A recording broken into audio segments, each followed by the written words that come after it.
I never imagined the hollow wrap of metal on my back door would drag every buried memory to the surface. But 3 nights ago, the sound pooled in my ears like an alarm I had waited 12 years to hear. To understand why a crowbar against wood felt personal, rewind to the afternoon my mother ordered me, at 16, to pack whatever fit in a school backpack and find somewhere that appreciates laziness. I did as told, because defiance requires leverage and teenagers living on instant noodles possess none. She tossed a crumpled 50 onto the coffee table, payment for silence maybe, and locked the door behind me before I could decide if the money was an apology or a receipt. That night I discovered public bathrooms echo, but echoes are company when you have none. I slept on cracked tiles beside a hand dryer that coughed warm air every 20 minutes, learning the rhythm of loneliness in intervals of forced air. The next 2 months were a rotation of survival classrooms, a 24-hour laundromat with plastic chairs sturdy enough to nap in, the walk-in freezer at the diner where I scrounged shifts, and, on lucky nights, the back seat of an abandoned Civic at the scrap yard whose owner was never coming back. I kept a list of lessons on greasy receipt paper: how to time restroom breaks around security rounds, how to stretch half a loaf of bread, how to swallow envy when classmates compared college tours. By spring, the list filled a sandwich bag, so I started printing the lessons in my head instead. The turning point arrived when the diner cook, Rico, spotted me brushing my teeth in the utility sink, and instead of scolding, handed me an application for a welding apprenticeship.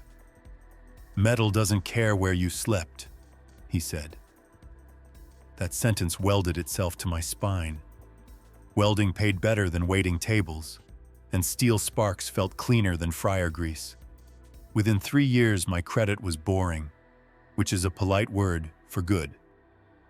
I bought a foreclosed 1-bedroom on the edge of town. Just walls and potential, exactly my speed. By the time I turned 28, every room was rewired, repainted, and furnished with Craigslist finds. Meanwhile, Mom's attention shifted to my younger sister Lily, who at 24 announced a surprise pregnancy with Travis, an unemployed motivational speaker whose only product was typo-laden Instagram quotes. Mom, whose name is actually Karen, I know you can't script irony, christened Travis a visionary and painted her spare room a neutral yellow before the first prenatal checkup. She uploaded bump selfies, captioning them with hashtags about redemption, while still answering my birthday texts 2 weeks late. Around this time, the housing market ballooned. Lily screenshot my address on Zillow, value nearly doubled, and texted, "Dang, big bro's loaded." I sent a laugh emoji, not realizing emojis sometimes sign contracts in other people's minds. A month later, Mom phoned. After scripted small talk, she unveiled her thesis. Lily and Travis needed a stable nest. My house had a fenced yard, and family sacrifices for each other. She floated renting, then gifting, then temporary guardianship of the deed, sampling approaches like wine flights. I said no. She cried, accused me of hoarding generational wealth, and hung up before I could remind her whose generation got kicked out with a 50. Travis followed with, "Be a bro." Blocked. Silence held for 3 weeks. At 2:11 a.m. on a Wednesday, my security app shrieked. Live feed showed Travis in a hoodie, crowbar wedged under my back door's latch. Lily stood lookout, belly round under porch light, whisper yelling instructions like burglary was a TikTok dance challenge. I didn't stage a hero sprint. I dialed 911 and locked myself in the bedroom with a baseball bat. 5 minutes later, red-blue strobes painted my street. Officers cuffed Travis, questioned Lily, collected the crowbar, and praised my camera placement. By lunch, Travis sat in county lockup on attempted burglary, bail set at 10 grand. Mom drained Lily's baby shower fund to cover it, then posted on Facebook about a broken system criminalizing expectant parents. Mutual friends tagged me until I muted notifications. I spent that evening rewatching the footage, not for trauma, but to study intent. Every time Travis leveraged the bar, I saw months of laundromat naps. Revenge stories on Reddit thrive on loopholes. Mine would thrive on paperwork. First move, a restraining order. The judge granted a temporary order in 10 brisk minutes after reviewing the video. 2 weeks later, neither Travis nor Lily contested the permanent version, likely because their public defender focused on keeping Travis out of prison. Second move, Mom's Condo Association. Their bylaws penalize residents who facilitate criminal conduct. I emailed the board the arrest affidavit. Fines landed like clockwork, doubling each month. Mom called, voice quaking between rage and plea. I let it roll to voicemail. Third move required patience and late nights reading statutes. I learned Mom hadn't paid property taxes in nearly 2 years after refinancing to fund Lily's baby budget boards on Pinterest. Counties convert unpaid taxes into liens auctioned to investors. Interest rates are brutal. Redemption windows are limited. The county auction was held in a fluorescent basement, smelling of stale coffee and copier toner. Bidders tapped smartphones, chasing percentage points. I raised my paddle once, bought Mom's lien for the price of new tires. No one noticed. To them, it was parcel number 138A. To me, it was 12 years of echoes. I mailed certified letters offering her a lifeline, repay taxes plus interest, and sign a notarized statement renouncing any claim to my property. She live-streamed herself, shredding the envelope, declaring the documents toxic negativity. TikTok gave her 17 likes. While interest ticked, Travis violated the restraining order twice. Once driving past my street, once leaving a voicemail that began with threats and ended with tears. Each violation triggered new charges and extended probation, shrinking his employability like cotton in hot water. 10 months passed. The redemption window shrank to 30 days. My attorney filed foreclosure intent and scheduled the trustee sale for the anniversary of my eviction, a symmetry that felt almost ceremonial. 2 weeks before sale day, Mom stormed into my welding bay, mascara streaks carving paths through dust. Under the hiss of acetylene torches, she pleaded, therapy, Sunday dinners, anything.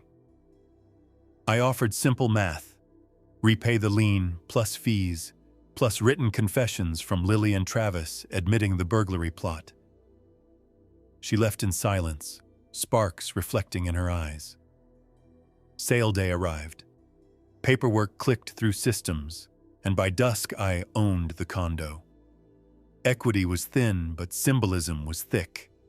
I sold the unit to a local investor within a month at market minus occupancy costs. The investor served eviction notices and offered cash for keys. Mom refused, convinced miracles arrive last minute. Sheriff deputies supervised the move-out. Lily balanced the baby on one hip while Travis argued about spiritual sovereignty.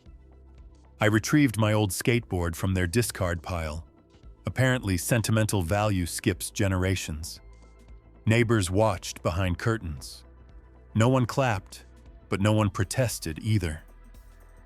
With the eviction finalized, I petitioned civil court to convert the unpaid restitution into a judgment. Approved.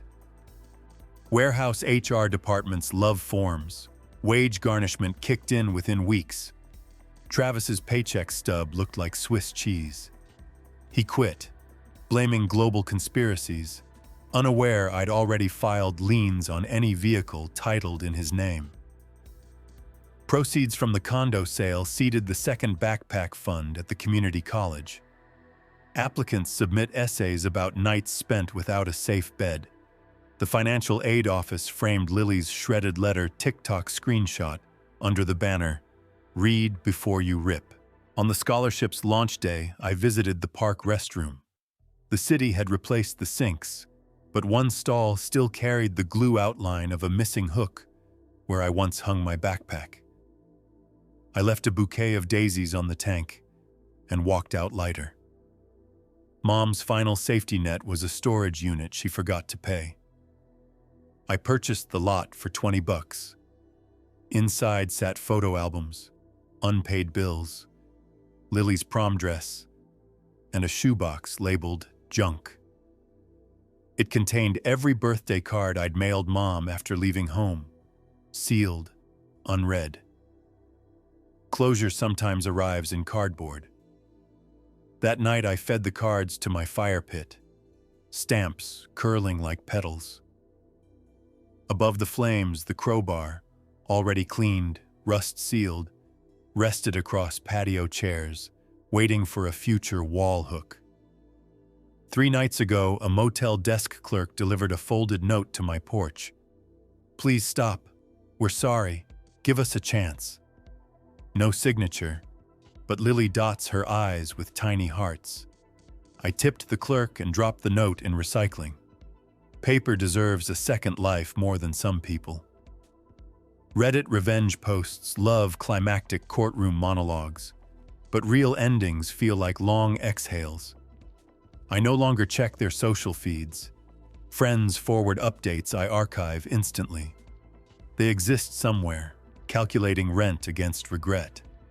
Sometimes I sit on the porch nursing a beer, staring at the crowbar now mounted above the mantel inside. Visitors think it's abstract art. I tell them it's a family heirloom, earned rather than inherited. They laugh.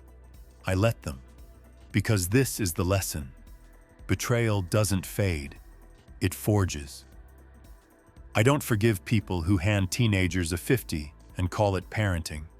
I shape their memory into steel, bolt it across my doorway, and rest easy, knowing the only person who can kick me out now is me. Before anyone accuses me of ice-cold calculation, let me confess something. The night after the break-in, I couldn't sleep. Not because I feared another attempt, but because part of me wanted Mom to call and say she believed me. Instead, she texted, "We're all stressed, don't exaggerate." My attorney, Ms. Delgado, was the first adult in a long time to treat my story as fact without cross-examining my tone. She specializes in real estate disputes, but keeps a candy bowl on her desk like a sitcom grandma. While reviewing the restraining order forms, she slid me a butterscotch and said, "Revenge is expensive. Make sure someone else ends up footing the bill." Delgado taught me how liens function like silent predators. They attach, wait, and feed on inaction. She outlined timelines, interest curves, redemption rights. I took notes like a freshman, highlighting phrases I'd later reread until the highlighter bled through.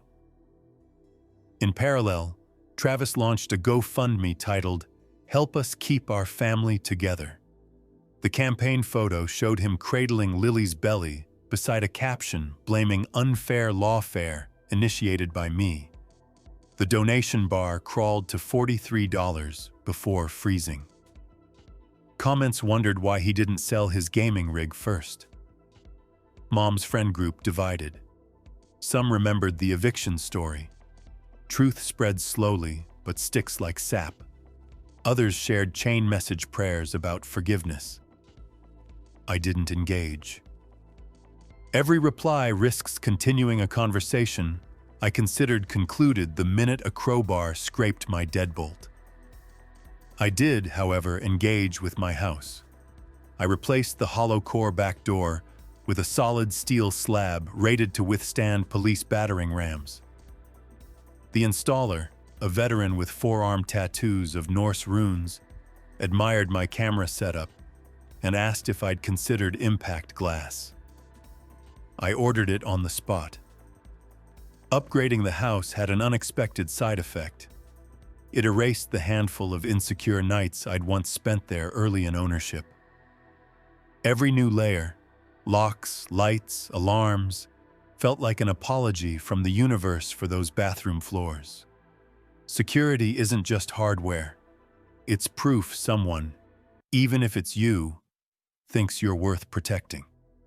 About a month after the first set of HOA fines, Karen invited her church pastor to mediate. He left me a voicemail referencing parables about prodigal sons. I texted back the legal definition of attempted burglary and suggested he verify facts before sermonizing. He never responded. Lily cornered me at a grocery store checkout once, baby bump leading like a shield. She asked how I slept at night knowing my nephew might grow up in a car. I replied, "The same way I slept in a park bathroom, you adjust." Security escorted her out when she raised her voice. I still bought her groceries and had them delivered anonymously, mostly for the baby, partly to prove decency isn't synonymous with doormat. When foreclosure looked inevitable, Mom tried to refinance again, but the bank declined after seeing the lien. She told lenders I coerced her signature. Ironically, the only document I ever asked her to sign was the chance to save her home. Trustee sale day happened in a bland courthouse room with beige walls and a single flag. Properties pinged across a screen. Bidders raised placards. Clerks logged numbers. Parcel 1138A sold in under 40 seconds. A stranger's gavel sound ended my mother's home ownership and, weirdly, my chronic heartburn. Word reached me later that evening that Lily live-streamed packing. Viewers counted stains on Travis's anime t-shirts. Donations spiked to $87, then plateaued when Travis called the audience peasants. When the investors' crew finally changed the condo locks, Mom tried offering them homemade cookies in exchange for an extra 24 hours. They declined. Liability insurance doesn't cover baked goods. She left carrying a vase of wilted flowers taken from the lobby. Some symbols write themselves. With court judgments in hand, I learned garnish law inside out. Federal limits cap deductions, but multiple judgments stack like pancakes. The employer sorts priority. I filed as early as statutes allowed, ensuring my slice before child support inevitably appeared. Revenge doesn't have to be greedy, just punctual. After Travis quit the warehouse, he tried Lyft, but background checks flagged the burglary. He blamed me in a series of voicemails, each more profanity-laced than the last. I downloaded them, clipped the juiciest threats, and sent them to his probation officer. Compliance visits became weekly. Meanwhile, the second backpack fund's first recipient, a 19-year-old named Dev, emailed me pictures of his new welding helmet purchased with the grant. He wrote, "Metal doesn't care where you slept."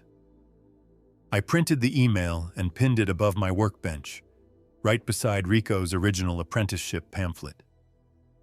During a routine bank appointment, my loan officer jokingly suggested I parlay condo proceeds into more tax liens. I laughed, but part of me recognized a new skill set blossoming. Pain converted into proficiency. Redemption windows aren't just legal, they're psychological. I sometimes wonder what therapy might say about my approach. Probably words like boundaries, unresolved trauma, inner child. Sure, but therapy, like locks, costs money. And right now my funding priorities favor scholarships for kids who already know more about survival than any therapist's textbook. People ask if I hate my family. Hate is heavy, I tell them. I prefer lighter metals, aluminum resolve, stainless certainty. Those don't rust, and they reflect anyone who tries to see themselves in my choices. Last week I bumped into Rico at a hardware store. He asked about Mom. I summarized in 2 sentences. He nodded, squeezed my shoulder, and added, Keep the torch pointed away from your face and toward the work. Advice for welding, revenge, and life. The first probation hearing I attended out of curiosity, sitting 2 rows behind Travis. He kept stealing looks over his shoulder, maybe hoping I'd vanish if he blinked hard enough. When the judge recited the list of violations, Travis muttered that everything was circumstantial. I slid the flash drive of voicemail threats to the bailiff without saying a word. The gavel's tap echoed like a lullaby. Later that afternoon, the real estate investor who bought the condo invited me for coffee, curious about the backstory. He confessed he'd expected a messy eviction, but said Mom's refusal to negotiate set a new record for self-sabotage. He handed me the leftover spare key, joking that I deserved a trophy. I keep it on my welding bench, proof bad investments sometimes reward non-investors. Sorting through the storage unit, I nearly tossed the photo albums, but a picture slipped out. 7-year-old me teaching toddler Lily to ride a tricycle in the driveway. I scanned the photo into my phone before donating the album to a thrift store. The past can be archived without being curated. When Lily finally went into labor, I learned through a mutual colleague who works nights at the hospital. The baby was healthy, all 10 fingers. No lingering feud visible on ultrasound. I mailed a quilt handmade by Rico's wife. No return address. Revenge might be precise, but a newborn hasn't earned collateral damage. 2 weeks later, Lily texted me a baby photo accompanied by a single sentence. "He deserves an uncle." I stared at the screen until the phone darkened, then archived the message. Some doors close softly. Others need to be deadbolted forever. Unclehood requires trust, not DNA. Framing the crowbar cost almost as much as upgrading the door it ruined. The framer asked if I wanted a plaque describing its history. I declined. Anyone who needs a plaque wouldn't understand. Anyone who understands doesn't need one. The silent weight above my mantle is explanation enough. Occasionally, skeptics on Reddit comment that my actions were extreme, that therapy and forgiveness would have been cheaper. Maybe. But math isn't only about currency. It's about balance sheets of dignity. Every dollar I spent bought a night of undisturbed sleep, and that's a bargain insurance companies can't underwrite. So if you're reading this in search of a moral, borrow Rico's. Keep the torch pointed away from your face. Translated, it means protect yourself first, shape the metal second, and never hand the finished product to someone who tried to break in with the raw materials. I keep my torch lit, my doors locked, and my backpack, empty now, hanging next to the crowbar as a matched set of trophies. This post isn't a request for validation. It's documentation. Somewhere a county file already records each docket and lien, but government numbers don't capture motive. Words do. So here are mine, placed carefully like weld beads, permanent, deliberate, protective. If someone swings another crowbar, I'll write again. Until then, silence is my favorite true inheritance.